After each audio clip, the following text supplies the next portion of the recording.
एके पाटाचा दवाखाना इथं चांगल्या सुविधा भेटतात. माझे नाव स्वप्नाली संतोष खेमनर, राहणार जांभवाडी साकूर.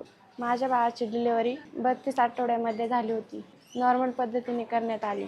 बाळ कमी आठवड्यात जन्माला असल्यामुळे बाळाला श्वास घेण्याचा त्रास होता. धाप खूप जास्त होती. बाळ जन्मानंतर लगेच रडले होते. त्यानंतर बाळाला मशीनवर घेण्यात आले, तरी पण ऑक्सिजन कमी पडत होतं.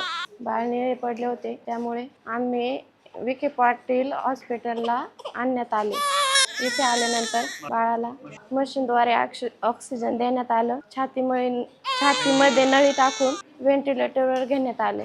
इंजेक्शनद्वारे औषधं चालू करण्यात आले. हृदयाचे ठोके वाढवण्यासाठी इंजेक्शन देण्यात आले. श्वसनाची धाप कमी होण्यासाठी औषध देण्यात आले.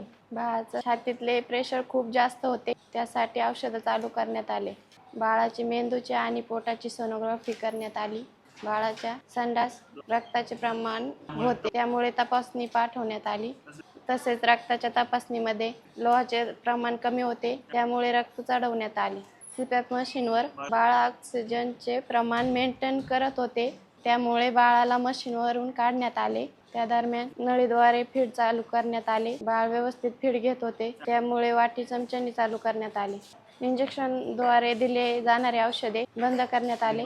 तोंडी औषधे चालू करण्यात आली. औषधांचा 9 दिवसाचा कोर्स पूर्ण करण्यात आला. रक्ताचे लोहाचे प्रमाण वाढण्यासाठी तोंडी औषध चालू करण्यात आले. सध्या बाळ व्यवस्थित आहे. वजनामध्ये वाढ झालेली आहे. सप्लिमेंट चालू केलेले आहे.